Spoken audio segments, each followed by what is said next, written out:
회복에 대한 말씀으로 이렇게 증거를 회복시키시는 하나님. 이게 룻기는 어쩌면 욥기하고 비슷하다고도 볼 수 있어요.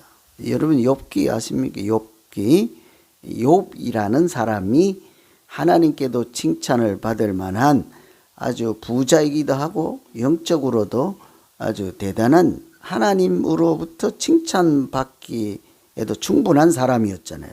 그래 사탄이 와서 저 사람이 잘 살고 근심 걱정이 없고 하나님이 저 사람이 기도하면 하나님이 다 들어주고 그렇게 애지중지하니 뭐 저 사람이 당연히 교회를 안 떠나고 잘 다니지요. 내가 한번 시험해 볼까요? 이런 그 사탄하고 하나님하고 내기라고 할까요? 그 사탄의 그런 무례한 요구에 선뜻 내어주면서까지 그럴 리 없다. 저 사람은 온전하고 순전하고 경건한 사람이다. 이렇게 자랑하고 장담할 만한 그런 사람이잖아요. 그 생활 환경도 아주 부자였다고요. 그 시험을 통해서 어떻게 됩니까? 싹 풍지박산이 나는 거죠. 다 가족도 다 죽고 그냥 재산도 다 가고 또 양하고 소가 뭐 수천 마리 되는데 다 없어지고 이제 중간에 그렇게 되잖아요. 근데 마지막에 어때요? 마지막에 갑절의 은혜를 주시잖아요. 그래서 똑같이 그 욥을 신앙에서 흔들리지 않은 욥을 하나님께서 다시 이렇게 복구시켜서 회복시키는 말씀으로 이렇게 볼 수 있죠. 룻기도 사실은 마찬가지입니다. 1장에는 망하는 이야기였거든요. 근데 오늘 이렇게 4장이 이제 끝이잖아요. 이 끝에는 그 망한 내용을 그대로 다시 회복시키는 내용이니까 사람의 실패 있기는 하지만 또 뭐 이렇게 실수고 그 약속의 땅을 떠나고 이렇게 자기 힘을 의존했다고도 볼 수 있고 여러 가지가 있는데 하나님께서 그럼에도 불구하고 그 가정을 다시 이렇게 세워주시고 처음처럼 이렇게 회복시키는 말씀으로 볼 수 있습니다. 이 한번 사람이 실수하고 뭐 신앙적으로 무너지고 실족하고 죄를 짓거나 뭐 이렇게 악을 행하거나 한번 그렇게 한다고 해서 만일 그것으로 완전히 끝난다 이러면 우리가 살 소망이 없을 거예요. 그죠? 누구나 뭐 실수를 하지 않을 수 있겠습니까? 저 어릴 때 옆집에서 잔치를 하는데 갑자기 생각이 나네. 아유 뭐 시골이니까 당시에는 뭐 다 귀하잖아요. 부침개도 귀하고 돼지고기 부쳐놔도 그것도 귀하고 국수도 귀하고 소주도 귀하고 하는데 잔치를 하다가 그 집에서 이렇게 소주가 떨어졌는지 소주 가져오라 그래서 술을 나눠 마시는데 석유를 마셔버렸어요. 이게 병이 비슷하고 하말가니까 이 난리가 난 거지. 그러면 이제 그것도 이제 잘못 모르고 마신 거잖아요. 그럼 돌아갔어야 됐잖아. 그 이제 다시 뭐 그 많이 안 마셨으니까 술이 취했으니까 냄새도 못 맡고 마셨겠죠. 근데 이제 살았죠. 우리 인생도 마찬가지예요. 내가 모르고 독을 마시기도 하고 악을 뱉기도 하고 악을 손으로 행하기도 하고 하나님을 떠나기도 하고 하나님을 대적하기도 하고 약속의 땅을 떠나기도 하고 이렇게 하는 일이 있는데 그렇다고 해서 그것이 전부라면요. 참 생존할 사람이 누가 있겠습니까? 그죠?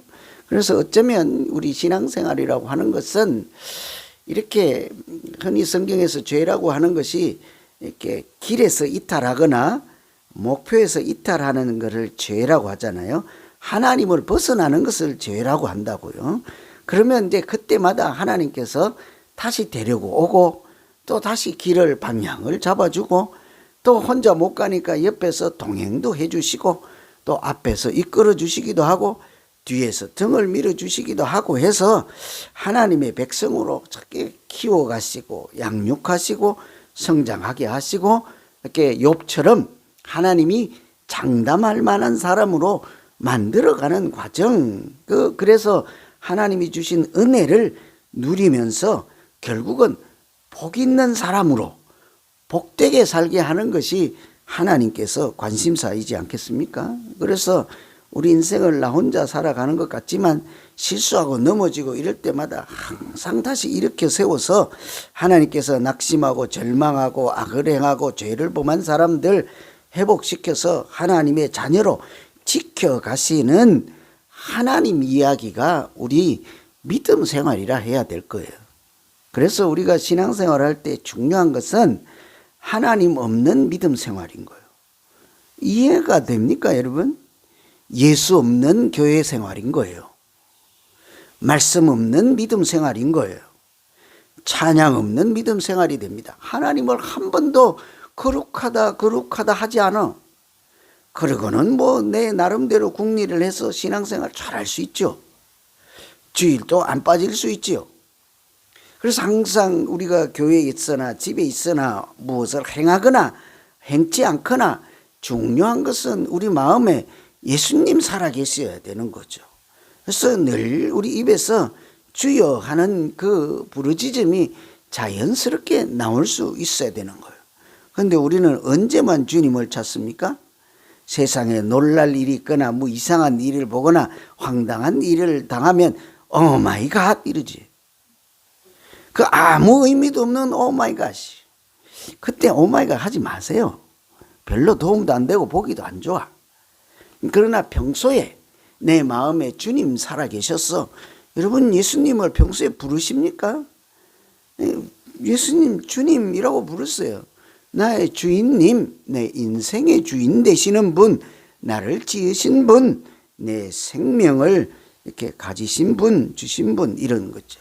그분이 오늘 또 이번에 특세를 하는 이유가 올 한 해 우리 신앙을 바로 세우고 무너진 사람들은 하나님이 그 신앙을 회복시켜서 궁극적으로는 하나님이 주신 은혜를 누리고 살자 이런 취지잖아요.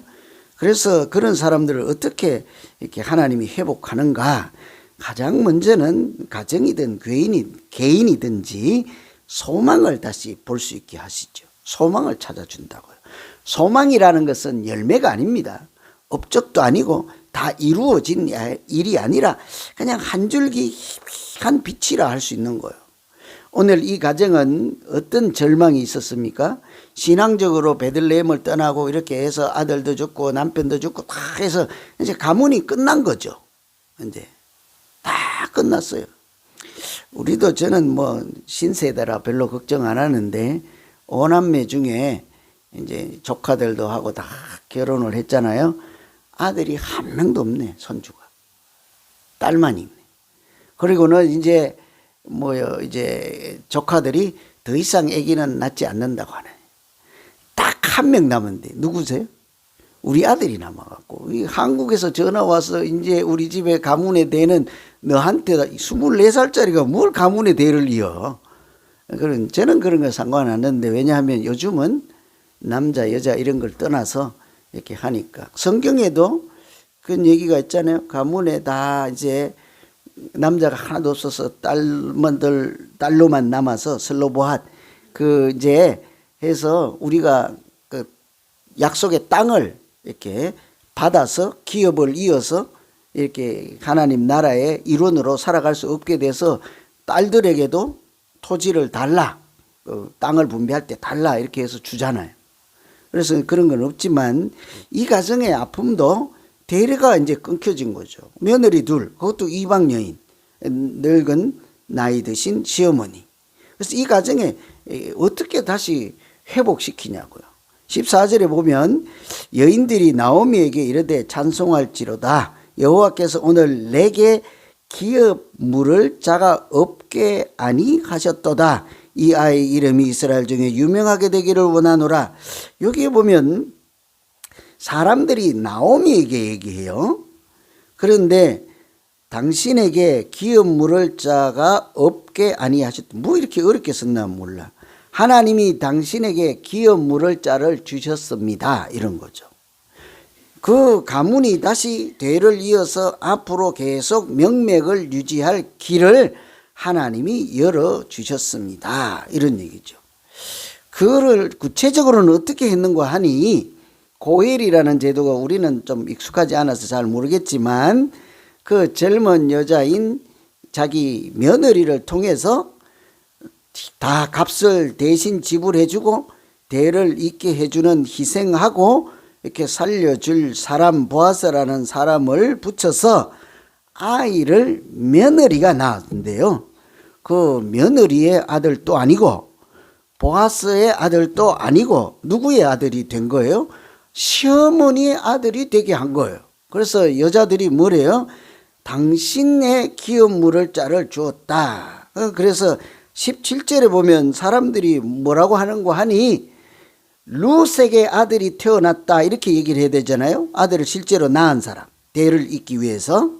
그런데 사람들이 뭐라고 하는 거 하니 시어머니인 나오미에게 아들이 태어났다 이렇게 얘기를 한다고요.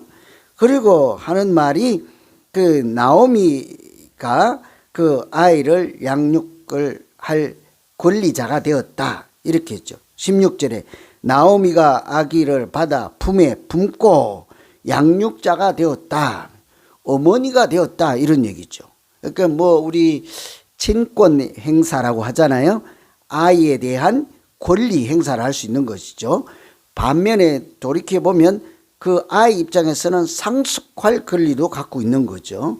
이런 모든 것이 나오미에게 속하게 되어서 무너진 그 가정을 다시 살릴 아이가 태어나게 했다. 이게 이제 구체적으로 하면 돼. 방법은 고엘이라는 제도인데요. 뭐 그거는 구체적인 내용이니까 우리가 모른다 쳐도 이것을 우리가 어떻게 받아들일 것인가 하는 것이죠. 근데 아무리 생각해도 제가 어젯밤에 생각하는데 이 젊은 과부 둘이 외국에 여인이 와서 이삭을 주면서 살고 있고 그 시어머니를 복양하며 이제 착하게 살고 있는데 그 가정이 이제 이렇게 떵떵거리거나 아니면 안락하게 행복하게 살려면 이렇게 경제적으로든지 여러모로 어느 정도 세월이 가서 좀 갖출 건 갖추고 준비가 되고 뭐 이렇게 저축도 있고 해야 되잖아요. 그런데 단지 그 집에 그냥 꼬맹이, 생명이라고도 할 수 없는 그냥 자기 몸도 가누지 못하는 아기 하나가 태어났다고 해서 그 가정에 뭘 경제적으로 도움이 되겠습니까? 뭐가 되겠냐고요. 그런데 이것이 그런 우리가 세속적으로 생각하는 그런 정도가 아니라 이 가정에는 엄청난 일인 거죠. 이름을 계속 이어갈 수 있게 되었고 가문이라는 것이 존재할 수 있게 되었고 하나님이 주시는 약속의 땅이라고 하는 지분을 상속할 수 있는 권리를 유지할 수 있게 되었고 이 땅에서 그것을 가졌다 하는 얘기는 천국의 상급을 누릴 이름을 유지할 수 있었다 하는 것이니까 그런 것을 이건 그냥 소망이라고 하면 되겠다. 하나님께서 우리가 살아갈 한 줄기 빛을 이 가정에 주셨다. 이렇게 해석해도 되지 않겠는가. 그래서 저는 오늘 새해 벽두에 기도하시는 여러분 모두에게 하나님께서 지금 뭐 당장 사흘 나흘 기도했다고 해서 천국이 뒤집어지거나 뭐 가문이 그냥 재벌이 되거나 이럴 일이야 있겠습니까? 당장 무슨 일이나 있겠는가마는 한 해를 살아갈 한 줄기 빛을 비추는 소망을 주셔서 그 소망 때문에 다시 앉았던 사람은 일어나고 낙심한 사람, 눈물 흘리는 사람은 다시 용기를 또 이렇게 웃음을 잃었던 사람들이 희망을 가지고 저 멀리 표대를 향해서 이렇게 소망을 가지고 달려가는 새해가 되기를 간절히 기원합니다. 하나님께서 이런 하나님이시라는 거죠. 우리가 주저앉아 있고 낙심하고 좌절하고 실수하고 싸우고 분쟁하고 있을 때라도 소망의 빛을 주셔서 그 빛 때문에 일어나게 하신다 하는 거잖아요. 저는 자꾸 오면 이럴 때는 부흥회 하려고 그래서 안 되는데 그 옛날에 그 서강대 교수하다가 그분 있잖아요. 논문 다 써갖고 잃어버렸을 때 어떻게 그 사람이 일어났어요? 커튼 사이로 들어온 빛을 보고 그랬잖아요. 빛, 커튼 사이로 보여주신 빛. 진짜. 어떤 분 제 아는 사람도 그래요.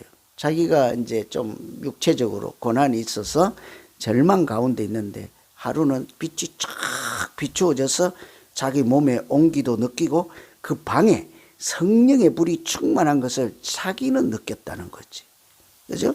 그러면 그 순간에 뭐 완전히 저도 그저께 이제 하나님이 치료하셨다 하는 순간을 저는 알잖아요. 그렇다고 해서 당장 가서 축구하고 올 정도는 되지 않는다고. 그래도 죽을 좀 먹고 며칠간 회복하는 시간은 필요하지만 달라진 거는 분명하게 한 가지 있어요. 완전히 걱정 근심이 사라졌어요.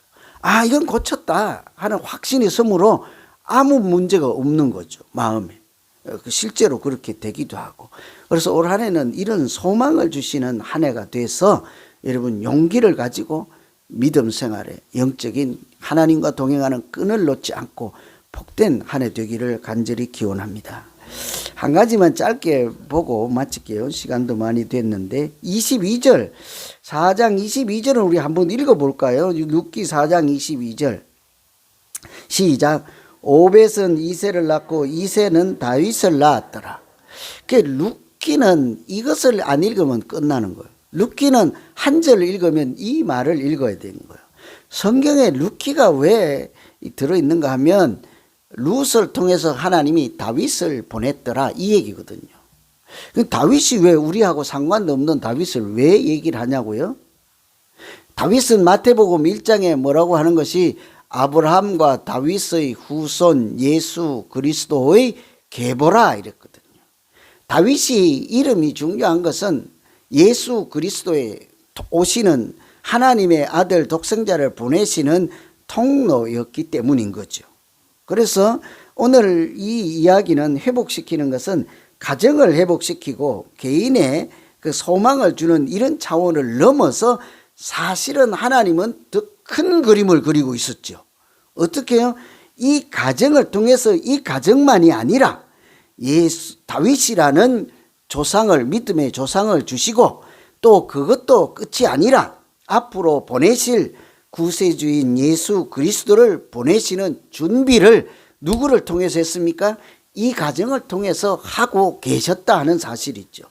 그러니 우리가 했잖아요. 믿음 생활할 때 나만의 문제가 사실은 아닌 거예요. 우리가 이 교회에서 권사로 장로로서 목사로 하는 것은 나 혼자의 행복만을 위한 것이 아니라는 거죠. 웬고하니 그 홈장이나 뭐 부서장이나 누군가를 통해서 그 딸려준 사람들의 신앙을 회복시키는 은혜의 통로로 하나님께서 얼마든지 사용할 수 있기 때문이죠. 개인의 문제가 아닌 거예요. 너희 둘이 과부로서 현숙하게 살고 믿음으로 살고자 하고 결단하고 여기 왔고 또 효도하고 이렇게 사람들 보기에도 본이 되므로 너희만 잘 살아라 이런 얘기로 끝나지 않는다니까요. 이 가정만 회복하라 그런 얘기가 아니라 이들을 통해서 앞으로 오실 메시아의 길을 예비하게 하셨으니까 이 룻이 나오미가 다윗의 할머니가 되게 한 거죠. 그리고 믿음의 이렇게 조상 반열에 오르게 하지 않았습니까? 그래서 올 한 해 우리가 두 번째 기도할 것은요. 하나님이 나 같은 연약하고 부족한 자를 통해서도 나만 이뻐하고 살릴 것이 아니라 나 부족하고 아무것도 못해요. 때로는 실수하고 낙심하는데 나를 통해서 저 사람도 살릴 수 있겠구나. 이런 소망과 기대를 가지고 하나님 나를 통해서 우리 교회가 은혜가 충만한 곳 되게 하시고 나를 통해서 우리 가문에 믿는 사람이 한 명이라도 더 나오게 하시고 나를 통해서 우리 교회에 전도자가 한 명이라도 더 나와서 새 가족이 한 명이라도 늘게 해서 궁극적으로 그 사람이 천국의 소망을 두고 복되게 살게 하여 주시옵소서. 이것이 새해에 드리는 우리 모두의 기도가 되기를 간절히 기원합니다. 기도하겠습니다. 오늘은 두 가지입니다. 어둠 중에 하나님 우리 가정에 소망의 빛을 허락하시고 나같이 연약한 자를 통해서도 크고 놀라운 비밀한 역사를 이루어 주시옵소서. 이렇게 오늘 말씀 의지해서 우리 각자 자기 자신의 믿음과 가정과 교회를 생각하며 기도하겠습니다. 하나님 아버지 이렇게 특별 새벽 기도를 통해